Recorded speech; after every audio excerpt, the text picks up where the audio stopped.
My top sources of D&D inspiration revealed. I wanted to come up with something special for you all to celebrate us reaching 1,000 subscribers. And what better way than to share with you where I get the raw material that makes my games unique and loved by my players. For years, I've been analyzing and salvaging nuggets of pure gold from books, movies, shows, and a bunch more other sources that will be revealed later in the video, including one that is glaringly obvious yet often overlooked. And I've compiled it all in a handy list here for you so that you can become inspired to, well, find inspiration for your worlds and games of Dungeons and Dragons and other tabletop RPGs. Welcome creators, I am Holistic Dungeon Master and I help DMs master their craft. If you're enjoying my content so far, then like the video, crit the subscribe button and notification bell because it really helps out the channel. Now let's get rolling!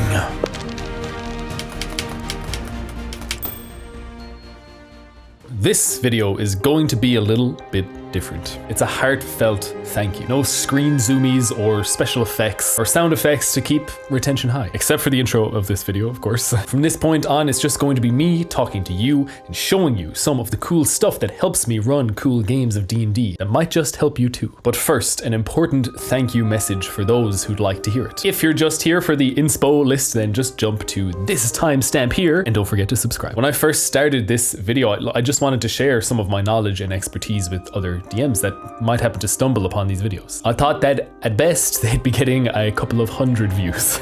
But all of you watching right now, you've blown those expectations out of the water. My channel is only small potatoes right now, but it's thanks to you all watching, subscribing, sharing, commenting, liking that we've blown past 1K subs in just 4 months. 4 months, can you believe that? Damn. I thought that would take a year. Sure, I've had some vids before this, so those of you who've been here since then, I see you. But that was last year. That was my final year of uni and I didn't really have time to take this seriously. But since the first professional Dungeon Master guide video at the end of June and consistently uploading at least 1 video a week for you all, there's just been massive growth, and it's all because of you. Your support has not only given me massive amounts of motivation to keep making these videos, but to really try and grow the channel, learn about retention, statistics, and all of that stuff, titles and thumbnails. I'm starting to learn all of that stuff so I can really grow this channel, so I can help as many DMs as possible. It made me realize that, well, we can make something really special here. We can have a platform that not only helps DMs master their craft, but one that also shines a light on some amazing stuff that regular people like you and me are out there making right now. Third-party D&D content that blows the garbage Wizards of the Coast are spewing at us these days out of the water. Indie systems and Kickstarters that are just bursting with fun mechanics and original, deeply inspiring settings and worlds. Other DMs who are coming up with incredible ways to improve the craft. There's people out there doing this stuff. And I know, yes, I know the channel is still very small, and 1,000 subscribers is amazing, but in the grand scheme of things, I understand this is a small channel, and this platform to promote these things isn't exactly far-reaching. But your support, the fast growth of the channel, and the supportive community that's building up around it has convinced me that this could be something huge. And I want to cultivate this supportive element of the channel right away. If you're new to the channel, well, first of all, welcome. And that sounds like something that you want to be a part of or just watch it happen, then hit that subscribe button to join us all on this journey. For my current subscribers, I just want to repeat it. Thank you. And if you want to support me make this channel into something truly special, then you'll find my Patreon down below. But I promised you all something special right now, my sources of inspiration. This is going to be quick and dirty because I have a lot of things I want to show you guys, but the links to everything will be down in the description. Let's jump right in.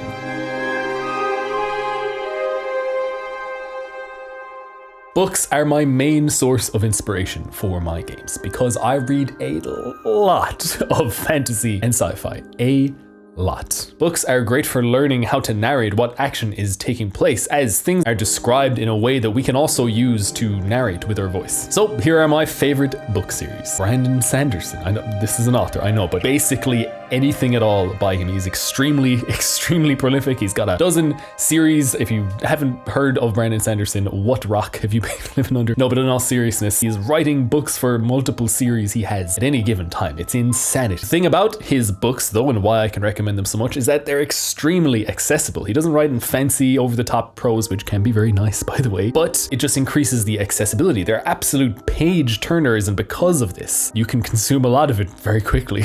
You can easily get through a 1,000-page Brandon Sanderson epic in a matter of days, a week at most. They're just that unputdownable. But not only that, Sanderson is a master of crafting deep and satisfying magic and technology systems. Yes, he does it all, science fiction and fantasy. He crafts realistic and true-to-life characters. They all are flawed, they all are struggling with things, they have deep and satisfying character arcs, perfect for dreaming up NPCs. And of course, he deals with many different genres, settings, and themes. Like I said, science fiction, fantasy, and even in fantasy, he hits different genres. Like he hits gritty, hopeless, the world has already ended fantasy, like the Mistborn series, heroic fantasy with the Stormlight Archive, and everything in between. The Witcher series, perfect, so perfect for grittiness and realism. Sapkowski clearly researched a lot of topics when writing his books. Heraldry to armor and weapons, warfare, all of the different terminologies and theories related to any of these topics. He's really done his research and included them all in his books. He even has his own twist on real life, mythology, cryptids, and folklore. Like all those monsters, they come from real European folklore. He just has their own twist on them, of course. Even politics and intrigue. His books are just laden with these deeply researched topics. When he speaks about the specific types of armor, what pieces of it, he's got the right names for them all. It just makes the world feel more real. And even when he's plucked pieces from real life folklore and included them and twisted them and shaped them to fit his own kind of world building and setting, we recognize some of them, right? Those are vampires. We know something about them, and oh, he has this interesting twist on them. Cool. He leverages what we know about the world to kind of showcase his interesting twists on them. And that's a very powerful method. It's what makes your audience and your players go, ooh, I know about that, but this other version of it is very neat. Terry Pratchett, any of them, purely for humor. D&D gets completely silly sometimes, and Terry Pratchett nails fantasy related comedy. Nails it. There is some great NPC fodder in there too. Of course, there's some classic characters. Terry Pratchett's humor, it just blends that British wit with a fantasy twist. It marries them in this perfect union, this perfect harmony. It's a very specific type of humor reserved for a fantasy setting. It's beautiful. And reading those books and immersing yourself in that humor, it just translates excellently, almost perfectly to D&D. Ian M. Banks' culture novels. Yes, it's sci-fi. Some of you are out there running sci-fi adventures, I know that, but our fantasy campaigns, which most of us are running, let's be real, can benefit deeply from science fiction stories. They explore how high-tech deeply changes society, at least the good ones do. How people deal with existential threats like aliens, black holes, rogue AI, etc., etc. Like Black Mirror, right? It is deeply speculative, and in the best sci-fi, it's kind of grounded in technologies that we all know, kind of drawn out to their logical and yes, slightly exaggerated conclusions. These themes, they're not explored enough in fantasy. At least I don't think. The culture novels are perfect for this. We can work that into our fantasy. Absolutely. And also if you're on a sci-fi, it's just good to work it into your sci-fi, of course, proven to work. Ian M. Banks is a master of this type of thematic exploration, and that's why he has my recommendation. Also, they're just phenomenal books. Phenomenal. The Expanse novels, more science fiction. Now, I just started this series, but James A. Corey is a story beat savant. Every action sequence is insanely thrilling. Beat moves to beat seamlessly. It flows incredibly well. It's just edge of your seat reading that you can't put down. We can learn a lot from this series as dungeon masters and storytellers in general about how to keep our players or audience engaged through story beats. Please share your favorite books that inspire you in the comments. But that's enough about books. Let's move on to our next medium. Self-contained packages of storytelling that are perfect adventure templates.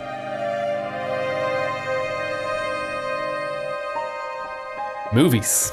Visual and dialogue heavy storytelling. You can see how that might translate well to D&D. We can use both in ours, and they are important and immersive. The self-contained nature of them, start, middle, and end in around 1.5 hours. This kind of structure, the self-containment of a full story, full narrative, and full adventure is useful as a blueprint to our adventures, even our campaigns at large. Here are some of my favorites. Lord of the Rings, obvious. The cultural impacts, the bleeding into everything fantasy related, even the kind of accents we use for certain characters and race is obvious as heck, but perhaps so obvious that we can overlook it at times, or we can overlook certain other aspects of it, like the fact that it's a whole campaign in a trilogy, beginning, middle, and end on the macro level, the entire trilogy itself, and the micro level, each individual movie. We can examine this and we can think about these structures by rewatching the movies, taking notes, all of that good stuff, and we can apply that to our session structures and or multi-session adventure structures and ultimately our campaign structures. The fight of good versus evil, the hero's journey, it's got the highest stakes, like the world will end. The age of orcs and Mordor and Sauron and darkness will overtake everything. Those are incredibly high stakes. The test of friendship through hardship and yes, even distance. The incredible visual world building in those movies, it's insane. The world's greatest MacGuffin that is also a cursed magic item. Good stuff, great stuff. And it's pretty much the finest example we have of a low magic setting. Watch it, analyze it, there's a whole lot we can take from that combination of Tolkien's world and Peter Jackson's vision, aside from the obvious influences. Season of The Witch. I know,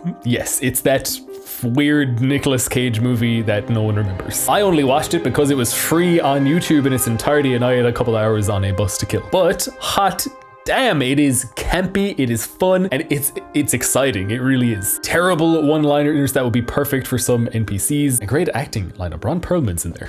Nicolas Cage is in there too, but he wasn't great in it. But that just kind of added to its charm. It has a fantastic adventure structure too. It really surprised me, and as I was watching it, I couldn't help but think that every sequence would be so perfect for a D&D session. There's the mystery of the witch. Is she a witch or is she innocent? Mistrust brewing in new traveling companions. The mystery that unravels, slowly interweaved with paranoia. Excellent, absolutely excellent chase sequences and unexplained circumstances that just further muddied the waters of this mystery. And it all culminates in an extremely satisfying twist at the end. I won't spoil it for you, just go watch it, you won't regret it. That twist leads to a final fight that would translate into an incredibly dynamic and thrilling boss fight encounter. It really would. One of my really bad lights is bugging out, so excuse the flickers.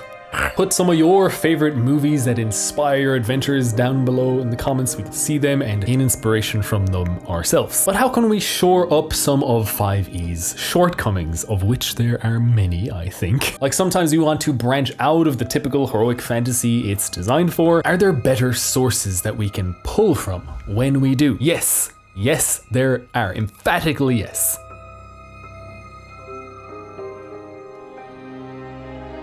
Don't get me wrong, D&D Dungeons & Dragons, it's great and all, but I think it's just a little bit too generic. The designers, I think they probably tried to make this as versatile as possible so that, you know, it would have a very wide reach, and you can see that now, like everyone's getting into D&D now. You can kind of use it to run any type of game. Horror, mystery, intrigue, dungeon crawls, narrative heavy games, etc. You can do all of them, but it doesn't do any of them really well. Whatever flavor of tabletop RPG you want to run, there are other systems out there that are tailored to it. We can either run those instead, that's an option, or if you just really like the other aspects of D&D, we can just kind of steal those mechanics from them to flesh out more games. Here are some great examples. Blades in the Dark. Wow, what a masterful system of success with consequence, or failure with massive consequence. We can steal this for anything that 5e doesn't cover, I think. It's versatile in a very useful way.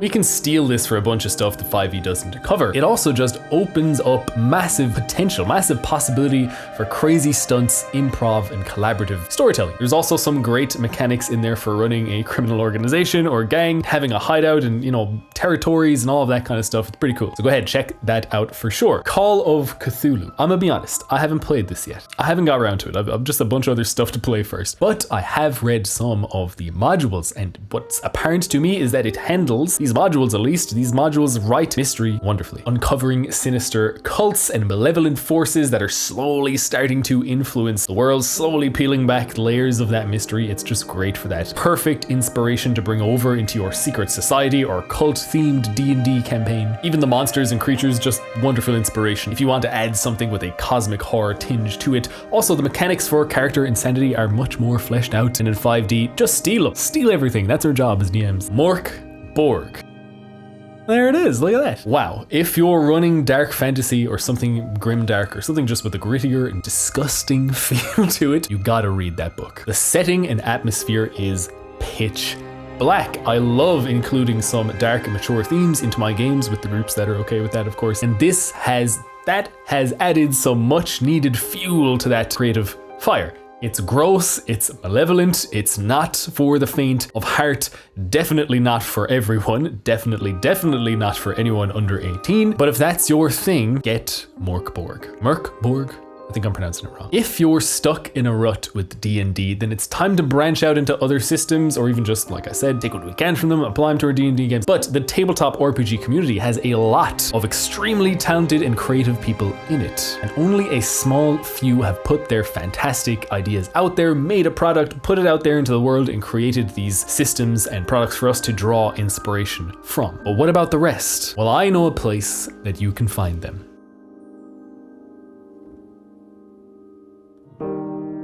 The HDM Holistic Dungeon Master Discord is growing. It's becoming more active, and it's begun to attract some truly enlightened dungeon masters. One of our mods has their own YouTube channel, in fact, DM Gary. His videos are pretty minimalistic. Just someone with an enormous amount of experience speaking directly to the camera and sharing it with you. No fancy edits or anything like that, just raw, actionable knowledge. I think there's an infinite number of ways to deliver advice on any subject, and these kind of long form, raw, uncut videos is a very valuable way to do that. So head on over there, check his channel out, and tell him who sent you in the comments. It's me, I told you. But aside from that, I have learned a lot from what this budding community has shared in the server. DMs in there are coming up with insanely brilliant solutions to problems I didn't even know I had. From world building to unique mechanics to ingenious solutions to the problems that DMs post in there. It's a fantastic resource, and it's so great to see dungeon masters help each other get better of the craft. That's the whole point of this channel. It's also just a melting pot of DM styles, old school, new school, and everything in between is meeting in there and creating something else entirely. We also get games run by members of the server and me happening in there. A chance for forever DMs to not only play their favorite TTRPG systems, but it's also a way that they can expose themselves to other DMs' styles, which leads fantastically to my next source of inspiration.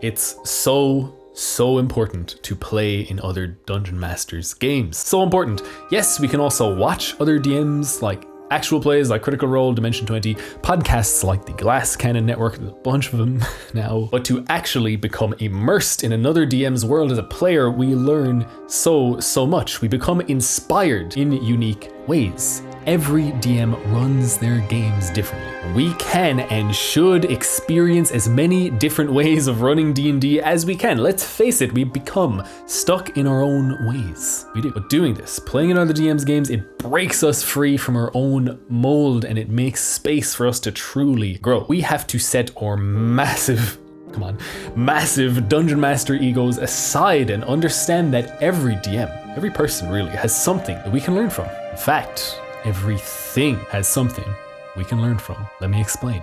Alrighty, okay, this is future HDM, and I forgot to include something very important that for some reason not very many people have kind of seen this, right? I've asked some people about it, some people know about it, but look at this, right? This is at the very back of the Dungeon Master's Guide, Appendix D. Dungeon Master Inspiration. There is a big list here of books, movies, everything. This is where I found out about Hamlet's Hit Points, that amazing book about story beats and how they apply to Dungeons & Dragons. But there's a bunch of stuff here about game design, perfecting plot, and story structure. This is a great place to start with all of the kind of stuff I've been talking about here in this video. So please go check out Appendix D, the Dungeon Master's Inspiration List, I guess you'd call it.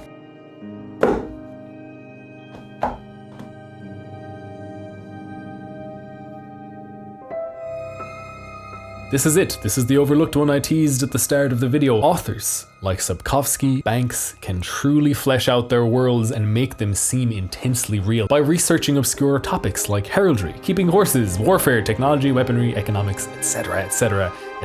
And we should do the same. Learning real-world knowledge can massively inspire our DM minds. Using myconids in your next session, then learn how mushrooms grow and reproduce. Learn different types of mushrooms. Learn their scientific names for NPC names. Learn how they connect and communicate. How much better prepared will you be to improvise cool stuff about these cutie pie little mushroom people if you do? Running a swashbuckling campaign? What if you took the time? What if you learned the correct names of ship parts, crew responsibilities, maybe even some history about sailing culture? You will have so much more stuff you can use that you can pull from when your players get on a ship and start their lives as pirates or pirate hunters. This is how we improvise well, by drawing on our stores of knowledge about stuff, right? And the more we know, the more we can do that. I recently went to a very, very cool Samhain festival. Samhain is a pagan festival, and it is basically the precursor to Halloween. Samhain originated here in Ireland. I didn't know that actually when I went. It was in a town called Trim, which is in the area where the festival of Samhain originated, the birthplace of Halloween. How cool is that? Trim was an amazing place. It was filled with